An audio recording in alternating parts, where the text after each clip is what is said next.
ನಾ ಕೈ ಬಿಡೆನು, ನಾ ಕೈ ಬಿಡೆನು. ಆ ಮಾತು ಹೇಳಿದನಲ್ಲ, ತಾ ಹೇಳಿದನಲ್ಲವೇ. Praise the Lord. ಯೇಸು ಕೈಬಿಡನು ದೈವಿಕ ಸಂದೇಶಕ್ಕೆ ನಿಮ್ಮೆಲ್ಲರನ್ನ ಸ್ವಾಗತಿಸ್ತೇನೆ. ಈ ದಿನ ನಾನು ನಿಮ್ಮೊಟ್ಟಿಗೆ ಮಾತನಾಡುವಂತ ವಿಷಯ, ನೀನು ಸಕಲ ಕಾರ್ಯಗಳನ್ನು ನಡೆಸಬಲ್ಲೆ. You can do all things. ಈ ಒಂದು ಧ್ಯಾನಕ್ಕಾಗಿ ಆಧರಿಸಿಕೊಂಡಿರುವಂತ ಸತ್ಯವೇದ ಭಾಗ ಯೋಬ 42ನೇ ಅಧ್ಯಾಯ 2ನೇ ವಚನ. ನೀನು ಸಕಲ ಕಾರ್ಯಗಳನ್ನು ನಡೆಸಬಲ್ಲಿ ಅಂತಲೂ ಯಾವ ಸಂಕಲ್ಪವೂ ನಿನಗೆ ಅಸಾಧ್ಯವಲ್ಲವೆಂತಲೂ ತಿಳಿದುಕೊಂಡೇ ಇದ್ದೇನೆ. ಪ್ರಿಯ ದೇವರ ಮಕ್ಕಳೇ, ನಾವು ಈ ವಚನದಲ್ಲಿ ನಾವು ನೋಡುವಾಗ ಯೋಬನು ಕರ್ತನಿಗೆ ಮಾತನಾಡುತ್ತಾ ಇರುವಂತ ವಿಷಯ, ಕರ್ತನ ಕುರಿತಾಗಿ ಹೇಳುತ್ತಾ ಇರುವಂತ ಈ ಒಂದು ವಾಕ್ಯವನ್ನೇ ನಾವು ಓದಿದ್ದೇವೆ. ಕರ್ತನು ಸಕಲವನ್ನು ಸೃಷ್ಟಿ ಮಾಡಿದಂತ ಕರ್ತನು, ಆತನು ಅಹಂಕಾರಿಗಳನ್ನ ಕೆಳಗಿಳಿಸುವಂತ ಕರ್ತನು, ತನ್ನ ಬಲಗೈಯಿಂದ ಯಾವ ರೀತಿಯಲ್ಲಿ ಯೋಬನನ್ನ, ಏನು ಇಲ್ಲದೆ ಇರುವಂತ ಯೋಬನನ್ನ ಪುನಃ ಯಾವ ರೀತಿ ದೇವರು ಸ್ಥಾಪಿಸಿದ್ರು, ದೇವರು ಎರಡರಷ್ಟಾಗಿ ಆಶೀರ್ವದಿಸಿ ದೇವರು ರಕ್ಷಿಸಿದ್ರು, ಒಂದು ದೊಡ್ಡ ಪ್ರಾಸ್ಪೆರಿಟಿ, ಒಂದು ದೊಡ್ಡ ಅಭಿವೃದ್ಧಿ ಸಮೃದ್ಧಿಯನ್ನ ಯೋಬನ ಜೀವಿತದಲ್ಲಿ ದೇವರು ಮಾಡಿದ್ರು ಎಂಬುದಾಗಿ ಯೋಬನಿಗೆ ತಿಳಿದಿತ್ತು. ಅವನಿಗೆ ಚೆನ್ನಾಗಿ ತಿಳಿದಿತ್ತು ಕರ್ತನು ಯಾವ ರೀತಿ ಅವನನ್ನ ನಡೆಸ್ಕೊಂಡ್ ಬಂದ್ರು ಎಂಬುದಾಗಿ. ಆರಂಭದಲ್ಲಿ ಯಾವ ರೀತಿ ಅವನ ಜೀವಿತ ಇತ್ತು, ಆಮೇಲೆ ಹೇಗೆ ಅವನು ಎಲ್ಲ ಕಳ್ಕೊಳ್ಳುವಂತ ಸಂದರ್ಭ ಉಂಟಾಯ್ತು, ಅದಾದ್ಮೇಲೆ ಕರ್ತನು ಯಾವ ರೀತಿಯಾಗಿ ಅವನ ಎರಡರಷ್ಟು ಆಶೀರ್ವಾದ ಮಾಡಿದ್ರು ಎಂಬುದಾಗಿ ಯೋಬನು ಕಂಡಿದ್ದ. ಆದ್ರೆ ಈ ಒಂದು ಕಳಕೊಂಡಾಗ, ಅವನೆಲ್ಲವನ್ನ ಕಳಕೊಂಡಾಗ, ತನ್ನ ಸ್ನೇಹಿತರು, ತನಗಿದ್ದಂತ ಆಸ್ತಿ, ಇವೆಲ್ಲವನ್ನ ಕಳೆದುಕೊಂಡಾಗ, ಹೀಯಾಳಿಸುವಂತ ಮಾತುಗಳು ಅವನಿಗೆ ವಿರುದ್ಧವಾಗಿ ಬಂದಾಗ, ಮತ್ತೆ ತಾನು ಆರೋಗ್ಯದಲ್ಲಿ ಕಷ್ಟವನ್ನ ಅನುಭವಿಸುವಾಗ ಯೋಬನಿಗೆ ಥಿಯರಟಿಕಲ್ ಆಗಿ ಒಂದು ನಾಲೆಜ್ ಇತ್ತು. ಅಂದ್ರೆ ಅವನು ಆ ಸಂದರ್ಭವನ್ನ ಹೋಗ್ತಾ ಇದ್ದ, ಅವನ್ ಗೊತ್ತಿತ್ತು, ಸರಿ ದೇವ್ರು ನನ್ನನ್ನ ನಡೆಸಲಿಕ್ಕೆ ಶಕ್ತರು ಎಂಬುದಾಗಿ. ಆದ್ರೆ ಈ ಒಂದು ಸಂಕಷ್ಟವನ್ನ, ಈ ಒಂದು ವೇದನೆಯನ್ನ, ಈ ಒಂದು ಕಷ್ಟವನ್ನು ಅವನು ಹಾದು ಹೋದಾಗ ಅನುಭವದಿಂದ ಯೋಬನು ತಿಳಿದುಕೊಂಡು ಈ ಮಾತನ್ನ ಹೇಳುವಂಥದ್ದನ್ನ ನಾವು ನೋಡ್ತೇವೆ. ಆ ಒಂದು ಎನ್ಕೌಂಟರ್ ತನ್ನ ಜೀವಿತದಲ್ಲಿ, ಯಾವಾಗ ಆ ಒಂದು ಸಂದರ್ಶನ ಯೋಬನಿಗೆ ಯಾವಾಗ ಉಂಟಾಯ್ತೋ, ಇನ್ನು ಆಳವಾದ ಕರ್ತನ ಪ್ರಕಟಣೆಗಳನ್ನ ಹೊಂದಿಕೊಂಡವನಾಗಿ ಯೋಬ ಈ ವಾಕ್ಯವನ್ನ, ಈ ಮಾತನ್ನ ಹೇಳೋದನ್ನ ನಾವು ಈ ವಚನದ ಭಾಗದಲ್ಲಿ ನಾವು ನೋಡ್ತೇವೆ. ಯೋಬನ್ ಹೇಳ್ತಾ ಇದ್ದಾನೆ ದೇವ್ರಿಗೆ, ನೀನು ಸಕಲ ಕಾರ್ಯಗಳನ್ನ ನಡೆಸಬಲ್ಲಿ ಅಂತಲೂ ಯಾವ ಸಂಕಲ್ಪವೂ ನಿನಗೆ ಅಸಾಧ್ಯವಲ್ಲವೆಂತಲೂ ತಿಳಿದುಕೊಂಡೇ ಇದ್ದೇನೆ. ಮೊದಲು ಆತನಿಗೆ ದೇವ್ರ ಕುರಿತು ಜಸ್ಟ್ ಒಂದು ದೇವ್ರು ಹೀಗಿರ್ಬಹುದು ಎಂಬಂತ ಒಂದು ಆಲೋಚನೆ ಇದ್ದಿರ್ಬೋದು. ಆದ್ರೆ ತನ್ನ ಜೀವಿತದಲ್ಲಿ ಆತನು ನೇರವಾಗಿ ತಾನು ಎಲ್ಲವನ್ನ ಕಳಕೊಂಡಂತ ಸಂದರ್ಭದಲ್ಲಿ ಅವನು ನಿಜವಾದಂತ ಒಂದು ಎನ್ಕೌಂಟರ್ ಅವನಿಗೆ ಉಂಟಾದಾಗ, ಖಂಡಿತವಾಗಿ ಕರ್ತನು ಸಕಲ ಕಾರ್ಯಗಳನ್ನ ಬಲ್ಲನು, ಯಾವ ಕಾರ್ಯವೂ ಅವರಿಂದ ಅಸಾಧ್ಯವಿಲ್ಲ. ಒಬ್ಬ ವ್ಯಕ್ತಿಯನ್ನ ತಿಪ್ಪೆಯಿಂದಲೂ ಮೇಲಕ್ಕೆ ಎತ್ತಲಿಕ್ಕೆ ಶಕ್ತನು.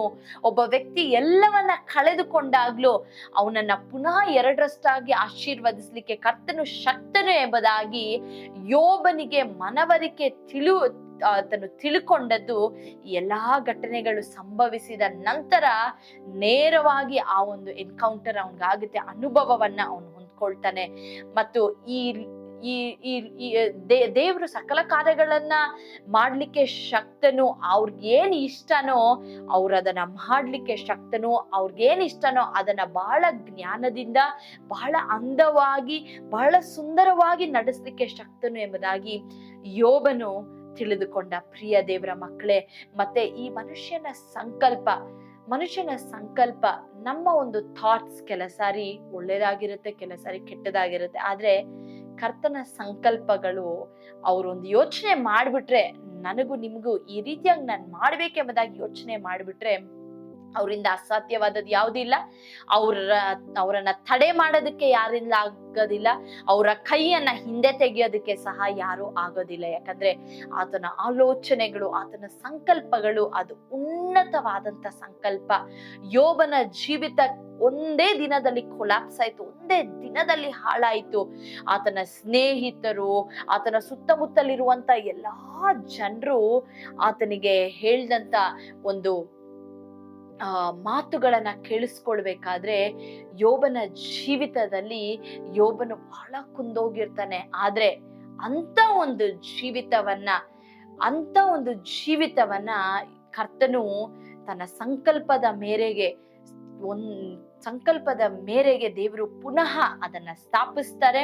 ಪುನಃ ಎರಡರಷ್ಟಾಗಿ ಯೋಬನನ್ನ ಆಶೀರ್ವದಿಸಿದನ್ನ ಅನುಭವದಿಂದ ಯೋಬನು ತಿಳ್ಕೊಳ್ತಾನೆ. ಪ್ರಿಯ ದೇವರ ಮಕ್ಕಳೇ, ಇವತ್ತು ನಿಮ್ಮ ಜೀವಿತದಲ್ಲಿ ಒಂದು ವೇಳೆ ನೀವು ಅನೇಕ ಕಾರ್ಯಗಳನ್ನ ಆಲೋಚನೆ ಮಾಡಿರ್ಬೋದು, ನೀವು ಅನೇಕ ಸಂಕಲ್ಪಗಳನ್ನ ಮಾಡ್ಕೊಂಡಿರ್ಬೋದು, ಅಥವಾ ನಿಮ್ಮ ಜೀವಿತದಲ್ಲಿ ಯೋಬನ ಹಾಗೆ ಅನೇಕ ಕಾರ್ಯಗಳನ್ನ ನೀವು ಕಳ್ಕೊಂಡಿರ್ಬೋದು. ಅನೇಕ ಸನ್ನಿವೇಶಗಳು ನಿಮಗೆ ಎದುರಾಗಿ ನಿಮ್ಮ ಸ್ನೇಹಿತರೇ, ನಿಮ್ಮ ಜೊತೆಯಲ್ಲಿರೋರೇ ನಿಮ್ಮನ್ನ ಹೀಯಾಳಿಸುವಂತ, ನೋವು ಪಡಿಸುವಂತ ಅನೇಕ ಮಾತುಗಳನ್ನ ಹೇಳ್ತಾ ಇರ್ಬೋದು. ಆದ್ರೆ ಪ್ರಿಯ ದೇವರ ಮಕ್ಕಳೇ, ನಿಮಗೆ ಕರ್ತನೊಂದಿಗೆ ಒಂದು ಸಂದರ್ಶನ ಉಂಟಾದಾಗ ನೀವು ಅನುಭವದಿಂದ ಹೇಳ್ತೀರಾ, ಸಕಲ ಕಾರ್ಯಗಳನ್ನ ಕರ್ತನು ನಡೆಸಲಿಕ್ಕೆ ಶಕ್ತನು ಎಂಬುದಾಗಿ. ನಮ್ಮ ದೇವರು ಇವತ್ತು ನಮ್ಮ ಜೀವಿತದಲ್ಲಿ ಮಾಡುವಂತ ಕಾರ್ಯಗಳು ಅದು ಅಪ್ರಮೇಯವಾದದ್ದು. ಅದನ್ನ ಯೋಚಿಸ್ಲಿಕ್ಕೂ ಅದು ಸಾಧ್ಯವಾಗೋದಿಲ್ಲ. ಯಾಕೆಂದ್ರೆ ಕರ್ತನು ಯಾವುದೇ ಒಂದು ಕಾರ್ಯವನ್ನ ನಮ್ಮ ಜೀವಿತದಲ್ಲಿ ಮಾಡುವಾಗ್ಲೂ ನಮಗೇನೋ ಒಂದು ಒಳ್ಳೇದು ಮಾಡ್ಬೇಕೆಂಬುದಾಗಿ ಒಂದು ಉನ್ನತವಾದ ಆಲೋಚನೆ ಇಟ್ಕೊಂಡೇ ದೇವ್ರು ನಮ್ಗೆ ಸಹಾಯ ಮಾಡುವಂತವರಾಗಿದ್ದಾರೆ. ಯೋಬನ ಜೀವಿತದಲ್ಲಿ ಕರ್ತನಿಗೆ ಗೊತ್ತಿತ್ತು, ಕರ್ತನು ಎರಡರಷ್ಟಾಗಿ ಆಶೀರ್ವಾದ ಮಾಡ್ತಾರೆ, ಆತನಿಗೆ ಉನ್ನತವಾದ ಒಂದು ಪದವಿಯನ್ನ ಇಟ್ಟಿದ್ದಾರೆ ಎಂಬುದಾಗಿ ಕರ್ತನಿಗೆ ಗೊತ್ತಿತ್ತು. ಯೋಬನ ಕುರಿತು ಒಂದು ಉತ್ತಮವಾದ ಆಲೋಚನೆ, ಉತ್ತಮವಾದ ಸಂಕಲ್ಪ ದೇವರಿಗಿತ್ತು. ಅದರಿಂದಲೇ ಯೋಬನು ಈ ರೀತಿಯಾಗಿ ಹಾದು ಹೋದಾಗ ದೇವರು ಇದರ ಮುಖಾಂತರವಾಗಿ ಯೋಬನಿಗೆ ತನ್ನನ್ನೇ ತಾನು ಗೋಚರ ಪಡಿಸ್ಕೊಂಡ್ರು. ತಾನು ಯಾರೆಂಬುದಾಗಿ ಯೋಬನಿಗೆ ಕರ್ತರ ಕುರಿತು ಒಂದು ಪ್ರಕಟಣೆಯನ್ನ ಯೋಬನು ಹೊಂದ್ಕೊಳ್ತಾನೆ. ಪ್ರಿಯ ದೇವರ ಮಕ್ಕಳೇ, ಇವತ್ ನೀವು ಹಾದೋಗ್ತಾ ಇದ್ದೀರಲ್ಲ, ಈ ಪರಿಸ್ಥಿತಿ, ಈ ಸನ್ನಿವೇಶ, ಈ ನೋವು, ಈ ಕಣ್ಣೀರು, ಇದು ನಿಮ್ಮನ್ನ ಇನ್ನು ಸ್ಟ್ರಾಂಗ್ ಮಾಡ್ತಾ ಇದೆ. ಇನ್ನು ದೇವರನ್ನ ಆಳವಾಗಿ, ಯೇಸು ಸ್ವಾಮಿಯನ್ನ ನೀವು ನೇರವಾಗಿ ರುಚಿಸಿ ನೋಡೋದಕ್ಕೆ, ಯೇಸು ಸ್ವಾಮಿ ಸಕಲ ಕಾರ್ಯಗಳನ್ನ ನಿಮ್ಮ ಜೀವಿತದಲ್ಲಿ ಅಂದವಾಗಿಯೂ ಸುಂದರವಾಗಿಯೂ ಮಾಡ್ಲಿಕ್ಕೆ ಶಕ್ತನೆ ಎಂಬುದಾಗಿ ನಿಮ್ಮ ಜೀವಿತದಲ್ಲಿ ನೀವು ಅನುಭವಿಸ್ಲಿಕ್ಕೆ ನೀವು ಈ ಸನ್ನಿವೇಶಗಳನ್ನ ಹಾದೋಗ್ತಾ ಇದ್ದೀರಾ. ಇದರಲ್ಲಿ ಧೈರ್ಯ ಕೆಡಬೇಡ್ರಿ, ಇದರಲ್ಲಿ ಸೋತು ಹೋಗ್ಬೇಡ್ರಿ. ಯೋಬನ ಹಾಗೆ ನೀವು ಸಹ ಒಂದು ದಿವಸ ಹೇಳ್ತೀರಾ, ಕರ್ತನು ನನಗೋಸ್ಕರ ಸಕಲ ಕಾರ್ಯವನ್ನ ನಡೆಸಬಲ್ಲರು ಎಂಬುದಾಗಿ. ಯಾವ ಸಂಕಲ್ಪವು ಕರ್ತನಿಂದ ಅಸಾಧ್ಯವಲ್ಲ ಎಂತಲೂ ನೀವು ಹೇಳಲಿಕ್ಕೆ ಶಕ್ತರಾಗಿರ್ತೀರಾ. ಆದ್ರಿಂದ ಪ್ರಿಯ ದೇವರ ಮಕ್ಕಳೇ, ನೀವು ಹಾದೋಗ್ತಾ ಇರುವಂತ ಈ ಸನ್ನಿವೇಶಗಳ ಮಧ್ಯದಲ್ಲಿ ಕರ್ತನನ್ನ ಇನ್ನು ಹೆಚ್ಚಾಗಿ ನೀವು ತಿಳ್ಕೊಳ್ತಾ ಇದ್ದೀರಾ. ಆ ತಿಳುವಳಿಕೆ ಬರೀ ನಿಮ್ಗೆ ತಿಳುವಳಿಕೆ ಆಗಿರಲ್ಲ, ಆದ್ರೆ ನೀವು ಕರ್ತನನ್ನ ನಿಮ್ಮ ಜೀವಿತದಲ್ಲಿ ಆತನು ಯಾರಾಗಿದ್ದಾರೆ ಎಂಬುದಾಗಿ ಅನುಭವಿಸ್ಲಿಕ್ಕೆ ಒಂದು ಸನ್ನಿವೇಶ ನಿಮ್ಮ ಜೀವಿತದಲ್ಲಿ ಉಂಟಾಗ್ತದೆ. ನಿಮ್ಗೋಸ್ಕರ ನಾನು ಪ್ರಾರ್ಥನೆ ಮಾಡ್ಲಾ? ಪ್ರೀತಿಯುಳ್ಳ ಯೇಸುವೆ, ಈ ದಿನದಲ್ಲಿ ಕರ್ತನೆ ಸ್ವಾಮಿ, ಈ ಒಂದು ಸಂದೇಶವನ್ನ ಕೇಳಿಸ್ಕೊಳ್ತಾ ಇರುವಂತ ಕರ್ತನೆ, ಎಲ್ಲಾ ಕರ್ತನೆ ದೇವ ಮಕ್ಕಳಿಗಾಗಿ ನಾನು ಪ್ರಾರ್ಥಿಸ್ತೇನೆ. ಯೋಬನು ತನ್ನ ಜೀವಿತದಲ್ಲಿ ಎಲ್ಲವನ್ನು ಕಳೆದುಕೊಂಡಾಗ ಸ್ನೇಹಿತರು, ಕರ್ತನೆ ಆತನ ಪತ್ನಿ ಎಲ್ಲರೂ ಹೀಯಾಳಿಸಿದಂತ ಮಾತುಗಳನ್ನ ಕೇಳಿಸಿಕೊಳ್ಳುವಾಗ ಸ್ವಾಮಿ, ಯೋಬನು ಸ್ವಾಮಿ ನಿಮ್ಮನ್ನ ರುಚಿಸಿ ನೋಡ್ದ ಸ್ವಾಮಿ. ದೇವರೇ ಕರ್ತನೆ, ನೀವು ಕರ್ತನೆ ರಾಜನೇ, ಕರ್ತನೆ ಮಾಡುವಂತ ಕಾರ್ಯ ಅದು ಅಂದವಾಗಿಯೂ ಸುಂದರವಾಗಿಯೂ ಇದೆ ಎಂಬುದಾಗಿ ಕರ್ತನೆ ಯೋಬನು ಕರ್ತನೆ ಸ್ವಾಮಿ ಅನುಭವದಿಂದ ತಿಳಿದುಕೊಂಡ ಪ್ರಕಾರ ಈ ನಿನ್ನ ಮಕ್ಕಳು ಅನೇಕ ಕಾರ್ಯಗಳನ್ನ ನೀವು ಯಾರಾಗಿದ್ದೀರಾ ಎಂಬುದಾಗಿ ಅನುಭವದಿಂದ ತಿಳ್ಕೊಳ್ಳುವಂತೆ ಸ್ವಾಮಿ ದೇವರೇ ನೀವು ಸಹಾಯವನ್ನ ಮಾಡಿ ನಡೆಸಿರಿ ಸ್ವಾಮಿ. ನಿನ್ನ ಮಕ್ಕಳನ್ನ ಬಲಪಡಿಸಿ ನಡೆಸಿರಿ ಸ್ವಾಮಿ. ಸಕಲ ಕಾರ್ಯಗಳನ್ನ ನೀವು ನಡೆಸಿ ಸ್ವಾಮಿ. ಕರ್ತನೆ ಅವರ ಜೀವಿತದಲ್ಲಿ ನೀವಿಟ್ಟಿರುವಂತ ಸಂಕಲ್ಪಗಳ ಆಲೋಚನೆಗಳನ್ನ ಕರ್ತನೆ ಅವರು ಹೊಂದಿಕೊಳ್ಳುವಂತೆ ಸಹಾಯ ಮಾಡಿ ನಡೆಸಿರಿ ಸ್ವಾಮಿ. ಎಲ್ಲಾ ಘನಮಾನ ಸ್ತುತಿ ನಿಮಗೆ ಸಲ್ಲಿಸುತ್ತಾ ನಜರೇತಿನ ಯೇಸುವಿನ ಹೆಸರಿನಲ್ಲಿ ಪ್ರಾರ್ಥಿಸಿ ಬೇಡಿ ಹೊಂದಿದ್ದೇವೆ ನಮ್ಮ ತಂದೆಯೇ, ಆಮೇನ್. ಕರ್ತನು ತಾನೇ ನಿಮ್ಮೆಲ್ಲರನ್ನ ಆಶೀರ್ವದಿಸಲಿ. ರಿಮೆಂಬರ್, ಯೇಸು ನಿಮ್ಮನ್ನ ಕೈ ಬಿಡನು.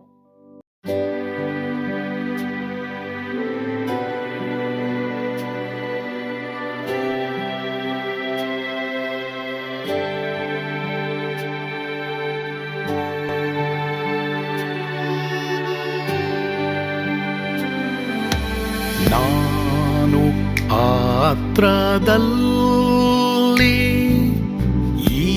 ಇರುವಾಗಲೂ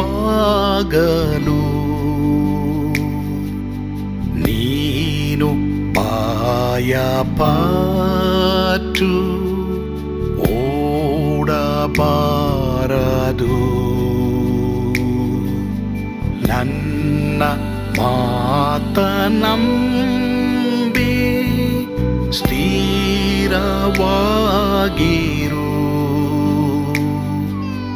ನಿನ್ನ ಬಿಡಲಾರೆ, ಬಿಡೆನು ಎಂದೆಂದಿಗೂ.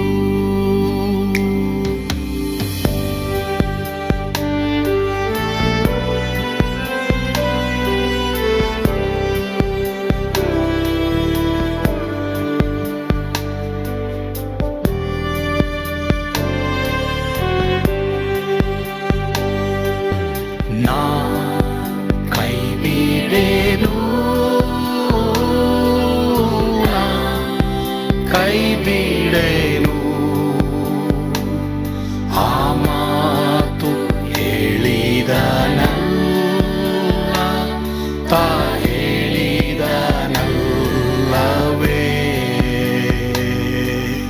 ನಾ ಕೈ ಬಿಡೆನು, ಕೈ ಬಿಡೆನು. ಆ ಮಾತು ಹೇಳಿದನಲ್ಲ, ತಾ ಹೇಳಿದನಲ್ಲವೇ.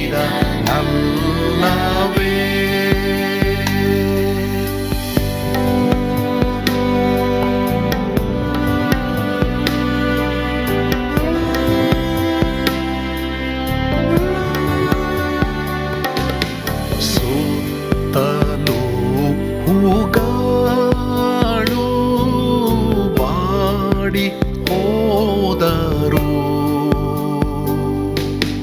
ಮೇಲೆ ಸ್ವರ್ಗದೋಳು ಬಾದಲಾಗದು.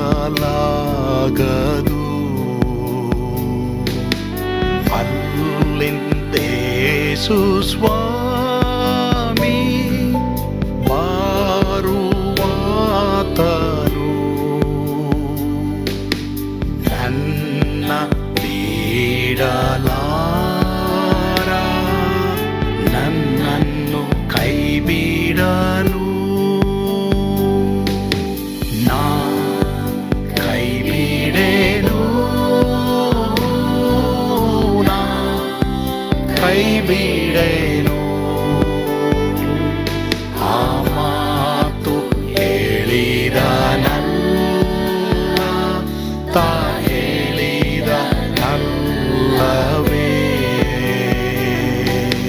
ನಾ ಕೈ ಬಿಡೆನು, ನಾ ಕೈ ಬಿಡೆನು. ಆ ಮಾತು ಹೇಳಿದನಲ್ಲ,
ಮಾತು ಹೇಳಿದ ನಲ್ಲ ತಾ ಹೇಳಿದ ನಲ್ಲವೇ ತಾ ಹೇಳಿದ ನಲ್ಲವೇ